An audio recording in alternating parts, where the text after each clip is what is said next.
네, 시편 51편은 다윗이 나단의 그 꾸지람을 듣고 그리고 쓴 시입니다. 우리가 알듯이 다윗이 그 밧세바와 동침을 하고 그 범죄를 짓죠.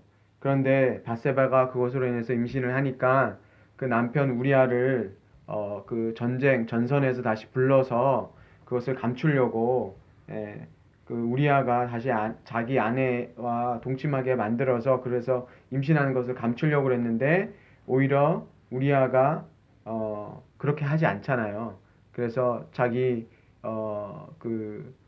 병사들이 전쟁에서 싸고 있는데 내가 어떻게 그렇게 하겠느냐 해서 아내와 잠자리를 가지 않고 다시 전선으로 가니까 다윗이 그 부하들을 시켜서 우리아가 전쟁 중에 죽게 만들죠.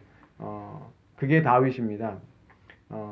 자기의 그 범죄를 가리기 위해서 자신의 그 충실한 부하를 사지에 몰아넣고 죽인 사람이 바로 다윗인 것이죠. 다윗이 그래서 그렇게 해서 우리 같으면 자기의 그 충실한 부하를 죽게 만들었으면 그것으로 인해서 뭔가 가책 있고 양심의 어떤 고통을 느꼈다라는 그런 그 성경의 글귀가 없어요. 예.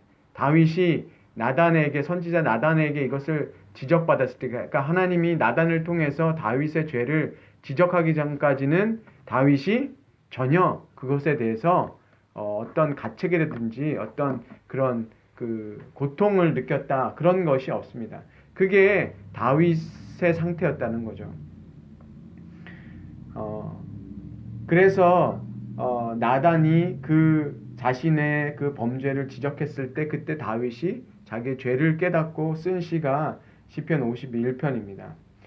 그러니까 인간이 그 죄를 깨닫지 못하는 그런 상태라는 것을 그러니까 우리가 알 수 있어요.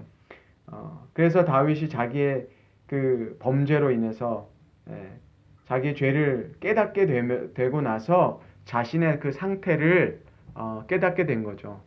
그 자기가 죄를 짓고 나서 바로 자신의 본 모습을 사실은 본 겁니다. 예. 그래서 하나님이 일부러 우리에게 죄를 범하게 하신 게 아니라 바로 우리의 그 죄를 통해서 우리가 깨달아야 되는 것은 바로 우리가 얼마나 우리 안에 죄성이 있고 그 죄를 우리가 짓지 않는 것은 어떤 죄를 질 만한 조건이나 상황이 주어지지 않기 때문에 우리가 범죄하지 않는 것이지 우리가 뭐 이렇게 다른 사람들보다 우리가 손가락질 하는 사람들에게처럼 우리가 그 상황에 그 속으로 들어가면 우리가 그렇게 안 한다는 거를 장담을 못 해요. 사람들이 많이 얘기하잖아요. 내가 저 자리에 가면, 내가 저 위치에 가면 나는 오히려 더 잘할 수 있겠는데.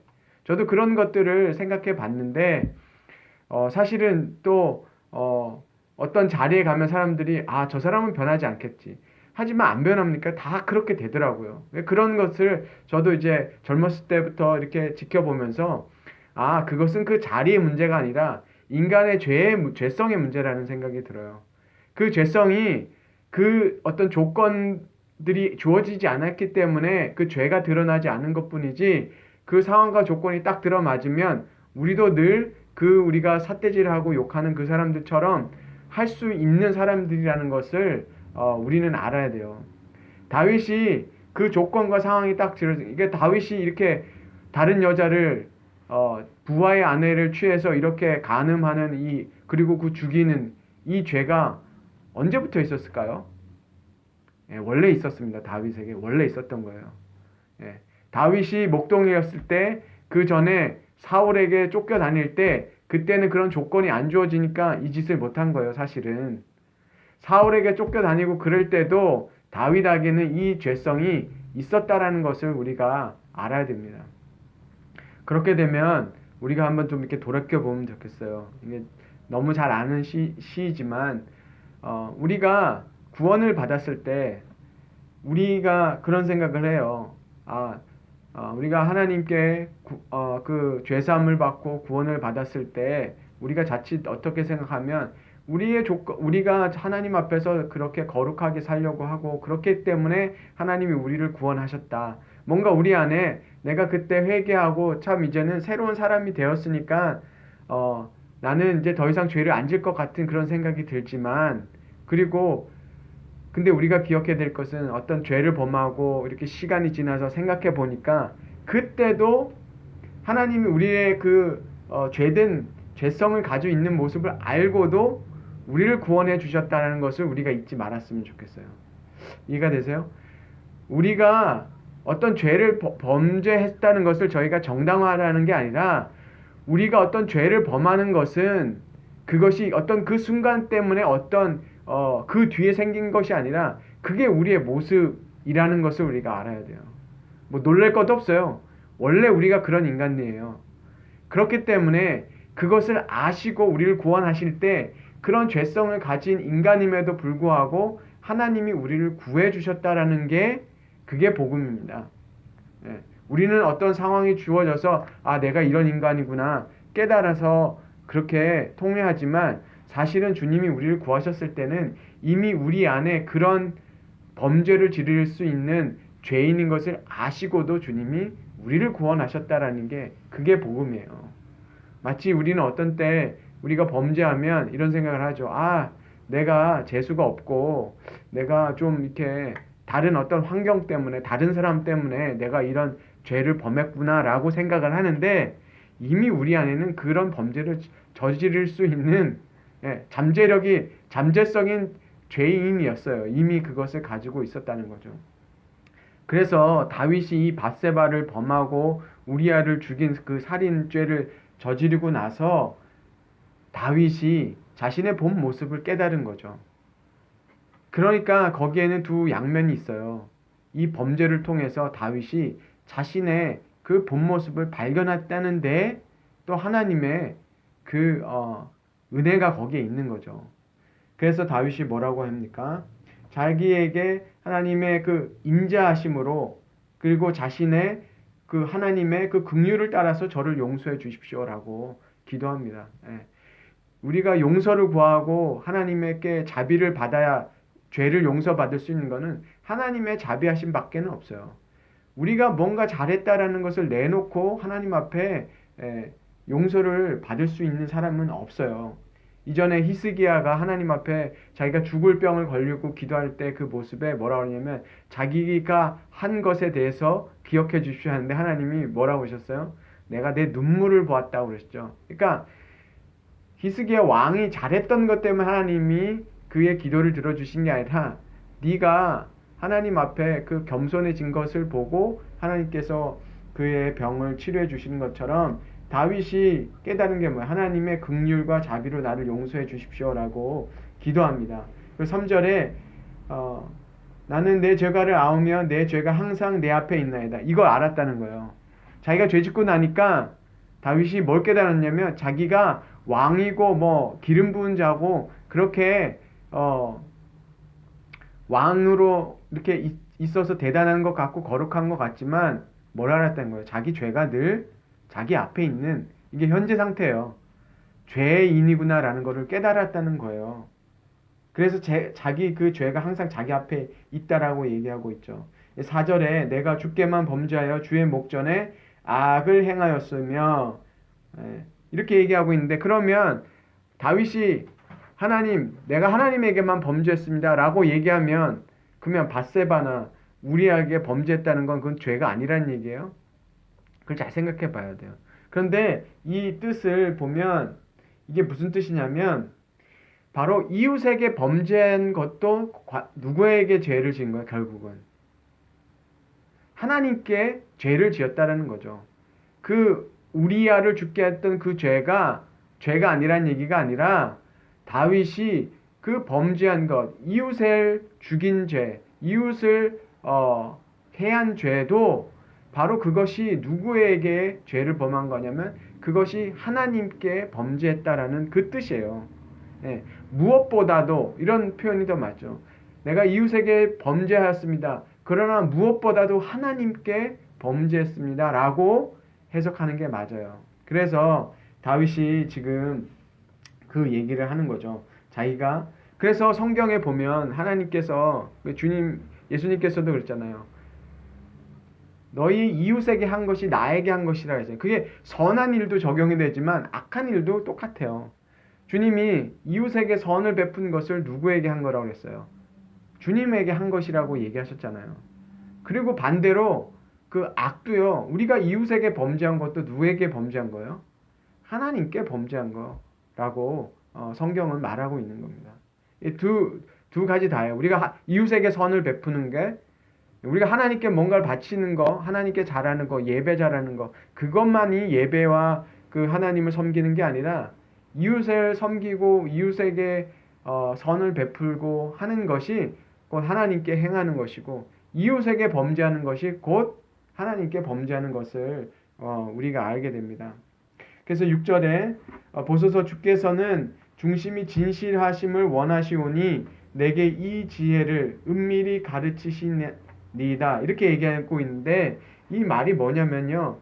중심이 진실한, 그러니까 우리 속이 정말 진실하고 거룩하길 원하시는데 그래서 내게 지혜를 은밀히 가르치소서. 이게 무슨 말이냐면 내 은밀한 곳에 내 가장 중심에 나를 그 지혜를 가르쳐 주소서라고 얘기하고 있는데 이게 뭐냐면요.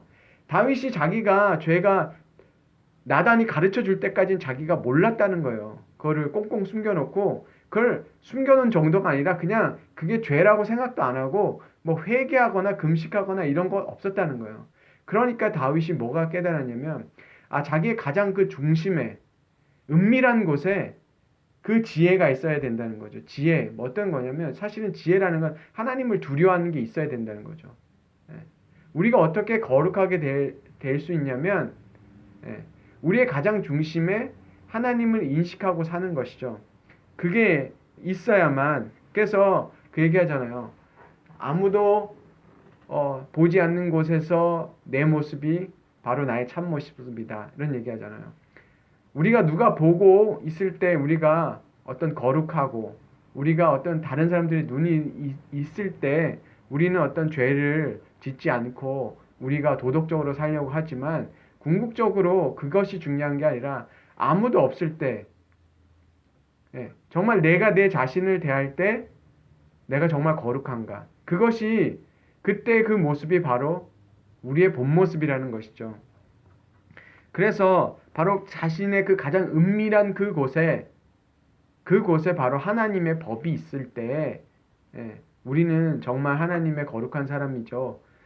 우리가 눈에 보이는 어떤 그런 다른 사람들이 이목이 있을 때 우리가 거룩하고 도덕하고 도덕적인 것 같은 거, 그런 거 별로 그렇게 그게 중요하지 않다는 게 아니라 그것으로 우리가 거룩한 사람이라고 얘기할 수 없다라는 것이죠. 그래서 다윗이 얘기하는 것은 바로 그 가장 은밀한 곳에 하나님의 그 지혜, 하나님을 두려워하는 것을 가르쳐 달라고 기도하고 있습니다. 그래서 하나님의 영이 없이는 우리가 죄를 깨달을 수가 없어요. 다윗도 보세요. 누가 와가지고 깨달게 해줘야 자기 죄를 알았다고요. 그 은밀한 꽁꽁 우리 마음속에 숨겨져 있는 거 그 누구만 알아요. 우리 자신도 모른다고. 솔직히 말하면요. 우리가 죄 짓고도 우리가 몰라요. 그게 우리예요. 그래서 하나님의 영이 없이는 그 죄를 깨달을 수가 없어요. 그러니까 우리가 우리 스스로도 사실을 못 보기 때문에 한편으로는요. 우리가 우리 모습을 잘 못 봐요. 솔직히. 그래서 하나님이 가르쳐 주시지 않으면, 하나님이 들춰내시지 않으면 우리는 우리 죄를 알지 못해요. 그래서 바로 하나님의 영이 없이는 우리가 죄를 깨달을 수가 없는 것이죠. 그래서 다윗이 10절에 이렇게 얘기합니다. 하나님이여 내 속에 정한 마음을 창조하시고 내 안에 정직한 영을 새롭게 하여 하소서. 다윗의 그 부르짖는 게 뭐냐면 내 안에 정한 마음을 창조해 달라는 거는 다시 이렇게 회복시키고 이런 게 아니라 창조는 새로운 것을 만드는 거잖아요. 그러니까 다윗이 뭘 깨닫냐면 이거 하나님이 정말 새로 만들어 주신 마음이 없이는 내가 하나님을 따를 수도 없고 거룩한 삶을 살 수 없다라고 얘기하는 거예요. 여기서 창조는 진짜 없는 것을 만들어내는 그 말을 얘기하거든요.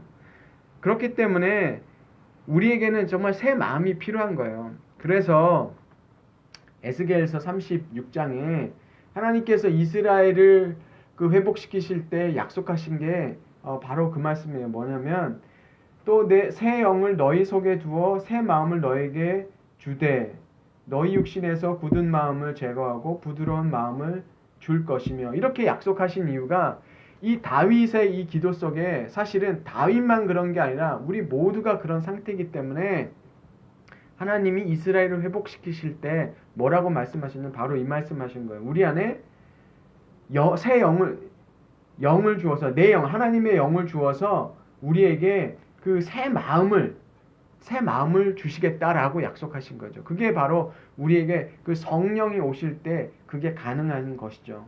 그래서 우리가 그 하나님의 영이 우리 안에 있을 때 바로 우리가 그렇게 하나님의 그 거룩한 사람으로 살 수 있다라는 것. 그래서 다윗이 바로 기도했던 것이 바로 예수 그리스도를 통해서 우리에게 이루어진 것을 우리가 볼 수 있습니다.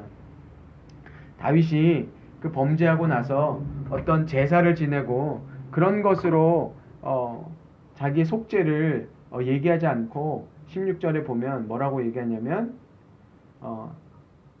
주께서는 제사를 기뻐하지 아니하시나니 그렇지 아니하면 내가 드렸을 것이라. 그러니까 자기가 제사를 드리면 그러면 그렇게 용서해 주시는가? 어떤 그것을 얘기하는, 그것을 기뻐하시는 게 아니라는 것이죠. 하나님께서 기뻐하시는 것은 뭐냐면 상한 심령, 상하고 통회하는 마음, 그것을 하나님께서 받으시겠다는 거죠. 다른 게 중요한 게 아니라 그 제사보다 우리의 마음이 그 상해 있는 것, 우리가 그런 죄로 그렇게 있는 상태, 하나님 앞에 죄된 마음 가지고 있는 것, 그것을 깨달았을 때 그래서 하나님께서 받으시겠다는 거죠. 그러니까 그 마음으로, 상한 심령으로 하나님께 제사 드리는 것이 온전한 제사라는 것이죠. 그래서 19절에는 그래서 다시 제사 드리겠다고 나오잖아요. 의로운 제사와 번제와 온전한 번제를 기뻐하시리니, 하나님이 그 제사와 번제를 기뻐하시는데 그것은 바로 상한 심령으로 드리는 그 예배, 그것을 통해서 제사하는 것을 하나님께서 기쁘게 받아주신다라는 것이죠. 그러니까 이스라엘의 그 온전한 제사는 바로 어떤 것에서 드리는 겁니까? 바로 우리가 하나님 앞에서 범죄한 사람이고 우리 앞에 늘 죄가 있는 사람들이기 때문에 하나님, 우리가 이런 죄인입니다 깨닫고 하나님 앞에 드리는 그 제사가 온전한 제사, 하나님께서 기뻐 받으시는 제사라는 것이죠. 이것이 신약의 메시지뿐만 아니라 구약에서도 하나님께서 원하셨던 것이 바로 깨어지고 상한 마음으로 드리는 그 예배라는 것을 우리가 알 수 있습니다. 그래서 우리가 하나님 앞에 죄를 깨닫는 것이 축복이고, 하나님이 우리가 그 죄를 알고 회개하고 또 하나님의 그 은혜를 더 아는 것, 그것이 우리에게 정말 축복이라는 것을 우리가 알게 됩니다. 그래서 다윗이 그렇게 얘기하죠. 주여 내 입술을 열어주셔서 내 입이 주를 찬송하여 전파하리라. 하나님의 은혜가 없이는 우리가 하나님을 정말 찬송할 수 없어요. 우리의 자격으로, 우리가 기분이 좋고 우리가 어떤 잘된 것 때문에 우리가 하나님을 우리의 기분 따라 찬양합니다라고 하지만, 사실은 우리가 하나님을 찬송할 수 있고 하나님을 예배할 수 있는 것은 하나님의 은혜 때문에 할 수 있는 것이지, 우리의 어떤 상황이나 그런 것 때문에 우리가 우리 힘으로 예배 드릴 수 있는 사람이 아니라는 것을 알게 돼요. 우리가 자력으로 하나님께 예배할 수 있는 사람들이 사실은 아니에요. 그렇게 보면 우리가 하나님을 찾고 하나님을 예배할 수 있는 것, 우리가 입을 열어서 하나님을 찬송할 수 있는 것도 하나님의 은혜고, 우리가 그 죄를 깨달아서 하나님 앞에 나갈 수 있는 것도 하나님의 은혜고, 그래서 우리는 늘 하나님 앞에 겸손함으로 하나님을 예배할 수 있다는 것, 그것을 우리가 기억하면서 하나님의 정말 은혜로만 사는 우리 삶이 되기를 주님의 이름으로 축원합니다.